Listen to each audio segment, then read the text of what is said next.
भारत के इतिहास में पहली बार एथलेटिक्स के अंदर पहला गोल्ड मेडल मिला है। लगातार ओलंपिक्स के मैदान से हम नीरज गौड़ का रुख करते हैं। बजरंग पुनिया के घर से लाइव रिपोर्ट कर रहे हैं Neeraj Gaur. Neeraj, very good morning. और आज की सुबह और आने वाली कई सारी सुबह जो हैं कई सुनहरे पैगाम लेकर आएंगी। ओलंपिक्स का आज जो क्लोजिंग सेरेमनी से इतर जो भारत ने चौतरफा इतिहास रचा है, उसकी गूंज, उसकी जो धमक है वो दूर तक जाएगी। इस वक्त क्या माहौल है वहां पर जहां से आप रिपोर्ट कर रहे हैं? देश के बेटों ने, देश की बेटियों ने बहुत नाम रोशन किया भारत का।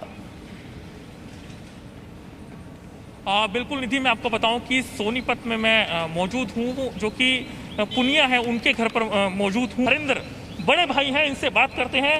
क्या अभी थकान, क्योंकि जिस तरीके से कल जो माहौल था आपके घर पर, पटाखे, लोग मिलने आ रहे थे, ढोल बाजे बज रहे थे, आपने खूब डांस किया, तो वो थकान अभी भी है या अभी काफ़ी दिन लगेंगे? ऐसी चीज़ में कोई थकान नहीं। ऐसा मेरा भाई हर रोज़ करे और हम हर रोज़ ऐसे ही नाचेंगे, गाएंगे और सभी का प्यार आशीर्वाद से बजरंग ने देश के लिए मेडल जीता। इंजरी के बावजूद भी डॉक्टर ने तो मना कर दिया था खेलने के लिए कि ज़्यादा दिक्कत हो जाएगी, लेकिन बजरंग में देशभक्ति है और सभी देशवासियों का प्यार आशीर्वाद है, तो बजरंग ने देश के लिए मेडल जीता। और मैं यही बताऊंगा कि 2024 ओलंपिक में बजरंग देश के लिए गोल्ड जरूर जीतेगा। जी। क्या बात हुई आपकी, जो कि मेडल मिलने के बाद क्या बताया उसने आपको? यही इंजरी थी, कोई नहीं भाई बोला, मैं वो नहीं कर सका, लेकिन 2024 में अपना बेस्ट दूंगा और ओलंपिक में गोल्ड जीतूंगा देश के लिए। हमारे साथ में निधि, उनके जो कि सीनियर हैं किशन पहलवान, जो कि बजरंग पुनिया के साथ में कुश्ती करते हैं। क्या खास है और पहलवानों में जिसकी वजह से मेडल जीत पाए बजरंग पुनिया? इसमें सबसे ज़्यादा दमदारी है। सब और पहलवानों में इतना दम नहीं है। पहले पॉइंट दे देता है तो उसमें इतनी दमदारी है कि लास्ट तक दूसरे पहलवानों को थका लेता है। और ये सभी वर्ल्ड के सभी पहलवान जानते हैं, इसलिए वो सभी पहलवान बजरंग से बच के ही लड़ते हैं कि इसके साथ ज़्यादा अटैक करेंगे तो ज़्यादा थकाएगा। और यही कारण रहा पहली कुश्ती में भी, यही दूसरी में भी। पहले उस ईरानी पहलवान ने बजरंग से पॉइंट ले लिए, लेकिन जब कुश्ती बढ़ी तो बजरंग ने उसको बाई चित किया।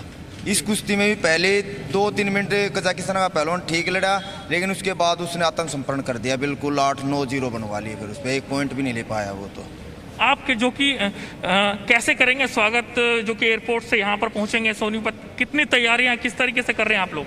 अच्छी तैयारियाँ कर रहे हैं और बहुत ही अच्छा स्वागत करेंगे भाई का। देखिए, एक बुजुर्ग हैं जो कि बजरंग पुनिया के ताऊ लगते हैं, इनसे भी बात करते हैं। क्या पता चल पाया आपको, क्या किया बजरंग पुनिया ने? सब जम चलिया। हाँ बिल्कुल, सारा खूब जी तैयार, सारा डरा ताकत से।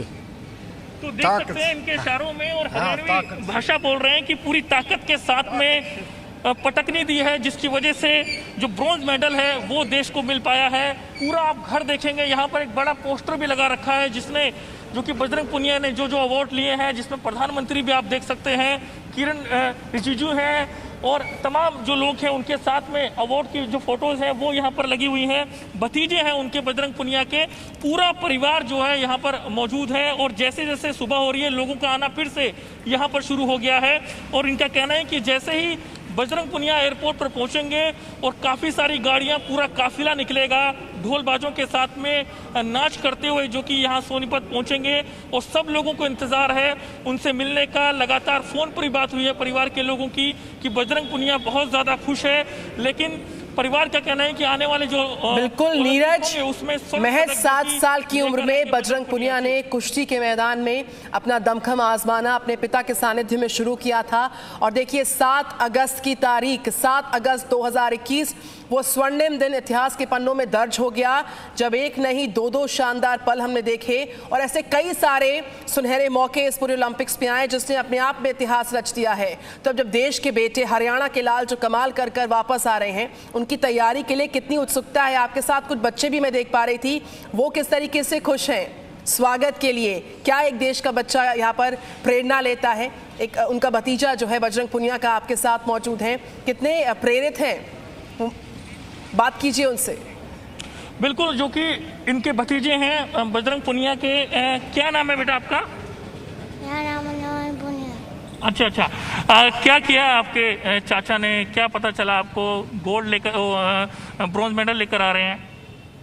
मेरा पापा जीत कर आएगा, मेरा पापा गोल्ड लेकर आएगा। अच्छा। क्या बात हुई आपकी चाचा से? हैं? क्या बात हुई आपकी? फोन पर बात हुई थी, क्या कह रहे थे? बता दे बेटा, जो पापा से बात करी थी आपको बता दे। क्या बात की थी आपकी? पापा ने बोला था ना मेडल लेके आऊंगा। बिल्कुल नीरज, लेके आऊंगा। आपको प्यार करते हैं चाचा?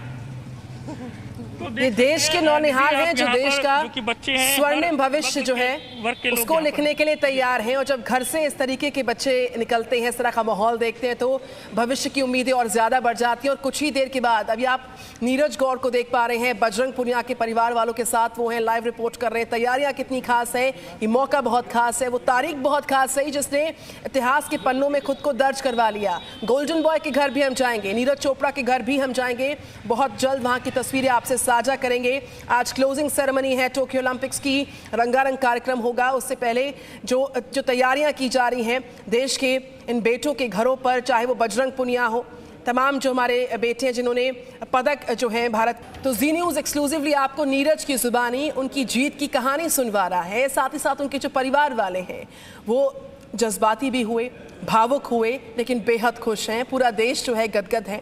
हरियाणा के लाल ने जो कमाल कर दिया है, जो गोल्डन बॉय नीरज चोपड़ा बन गए हैं, उसके लिए उन्होंने कितनी कड़ी मेहनत की है। उनके साथ साथ परिवार वालों का योगदान कितना रहा कामयाबी की इस पूरी कहानी के पीछे, ये सुनिए उनकी जुबानी। गजब की चीजें, गजब का सेलिब्रेशन देखने को मिल रहा है। मिठाइयां बंट रही हैं, एक दूसरे को गले लगकर बधाई दी जा रही है। दरअसल नीरज चोपड़ा का जो परिवार है वो 19 लोगों का है। जिसका इतना बड़ा परिवार हो तो वहाँ तो घर में ही सेलिब्रेशन, हालांकि यहाँ पर आस पड़ोस के लोग भी जुट रहे हैं। परिवार के लोग यहाँ पर मौजूद हैं। सबसे पहले माँ हैं, बुआ जी हैं, बहन हैं, दादी हैं, ताई हैं, सब यहाँ पर मौजूद हैं। सबसे पहले माँ से ही बात करेंगे।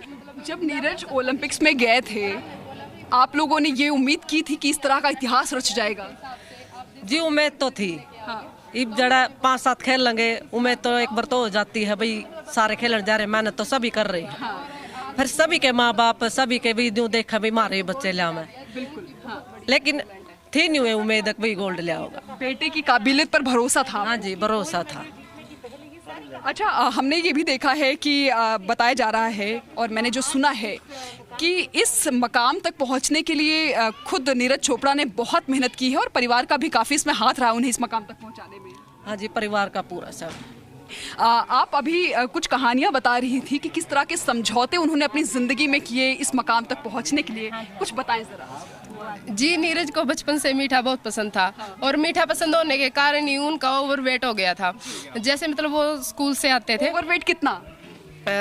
उनका 15 साल की उम्र में लगभग 80 किलो के आसपास वजन था। अच्छा। जी, तो फिर उसी वेट को मेंटेन करने के लिए वो शिवाजी स्टेडियम जाने लगे और वहाँ पर उनके कोच के साथ मिलकर उन्होंने पहले अपना वेट मेंटेन किया और फिर अपने कुछ सीनियर्स को देखकर उन्हें ये लगा कि वो जेवलिन मतलब ट्राई करना चाहते हैं। और जब उन्होंने जेवलिन ट्राई किया तो उनका ट्राई ही मतलब बहुत बेस्ट था। तब उन्होंने ये डिसीजन ले लिया कि मुझे जेवलिन करना है। अच्छा, जब नीरज ने ये शुरुआत की थी तो ऐसा बताया जाता है कि परिवार की आर्थिक स्थिति भी अच्छी नहीं थी, जेवलिन खरीदने के लिए भी पैसे नहीं थे। क्या था उसके बारे में कुछ पता है? जी, उसके बारे में ये कहना चाहूँगी कि मतलब जब नीरज ने ट्राई किया था तो उनका बेस्ट था, तो उन्होंने मतलब सस्ते जेवलिन से ही ट्राई किया था। और उसके बाद जैसे ही वो बेहतर करते गए तो परिवार ने देखा कि हमारा बच्चा कुछ कर सकता है, तो परिवार को भी ये इंटरेस्ट बनने लगा कि मतलब बच्चा इतना कर रहा है कि हम भी मतलब अपनी पूरी जान झोंक दें उसके साथ। और फिर हमारे परिवार की और नीरज की मेहनत आज ये रंग लेके आई है कि वो देश के लिए गोल्ड ला रहे हैं। देखिए, आज परिवार नहीं से पूरा देश बहुत खुशी मना रहा है और फख्र कर रहा है नीरज पर। हाँ जी, बहुत खुशी मना रहे हैं जी। बहुत खुशी हो रही है सारे भारत को और गाँव को भी। हाँ। जब नीरज का मैच चल रहा था तो आप लोगों ने एक साथ मिलकर देखा था? हाँ जी, सारे परिवार ने, पड़ोस ने, सब गांव की औरतें बैठी हुई थी हमारे पास, सबने साथ मिलकर देखा। कहीं मन में कोई डर था? हाँ जी, डर तो पहले बहुत था। डर लग रहा था? हाँ जी, सहमे हुए थे? हाँ जी। लेकिन उम्मीद यही थी कि वो गोल्ड मेडल लेकर आएंगे। आज ही न्यू थी भी, जो कोई न कोई तो मेडल जरूर पक्का लेके आएंगे। याना ही निकट गया था जी हमारे दौर था तो 12-13 साल का था। बस फिर नहीं हो गया, हमने भी बच्चा है घर बैठा, क्या करेंगे, भी अपने मेहनत करेगा। अच्छा, अभी उम्र क्या है नीरज की? 23 साल। 23 साल। 13 से लेकर 23 साल यानी 10 साल का समझौता। घर कितनी बार वापस आते थे वो? और साल 6 महीना में आया करे था जी। साल 6 महीने में एक बार वो आया करते थे। माँ को बेटे की कमी महसूस होती थी? बस परिवार था जी, परिवार में इतना महसूस नहीं हो था। लेकिन ओंदा तो फिर बच्चे दिखूं जाओ थे, इतने नहीं होते। जो अकेले होते तो फिर महसूस होते। लेकिन हमेशा माएँ जो होती हैं, अगर बेटा कुछ कम खाता है तो माएँ हमेशा कहती हैं कि बेटा 2 रोटी और खा ले। आप भी ऐसे कहती थी? हाँ जी, वो तो क्या कर दे। हाँ। लेकिन दही खा लूंगा, फिर मैंने इतनी मेहनत करनी। खान दे अपने बस हिसाब सर का। देखिए हरियाणा में लोग दूध और दही काफी ज्यादा खाते हैं, घी भी। इससे भी बचते थे वो? घर आने का तो खुल खाता जी। बाहर करदा जो करदा, घर पर तो खूब खा लेता। घी दूध दही और चूरमेन मन करया करदा, चूरमा करवा। अच्छा, अपने पूरे रूटीन को लेकर, अपनी डाइट को लेकर वो बहुत डिसिप्लिन में रहते थे। हाँ जी जी, प्रैक्टिस होती, गेम देखने लगते जी तो सारी छोड़ दे था। फिर तो रोटी भी आधी खाया करे था, वो कम कर देता खाना। अच्छा, कभी ऐसा महसूस हुआ कि नीरज कभी हताश हुए हैं, किसी मैच में कम उनको पॉइंट्स मिले हैं या कम अच्छा प्रदर्शन किया है, उसके बाद कभी हताश हुए? बस या तो जी हार जीत होती रहती है, नहीं थोड़ी भी सार नीरज लिया होगा और आगे भी बच्चे इतनी मेहनत कर रहे हैं, या तो जी हार जीत चलती रहे। Presenting B News app, available on Google Play and App Store. Download it now.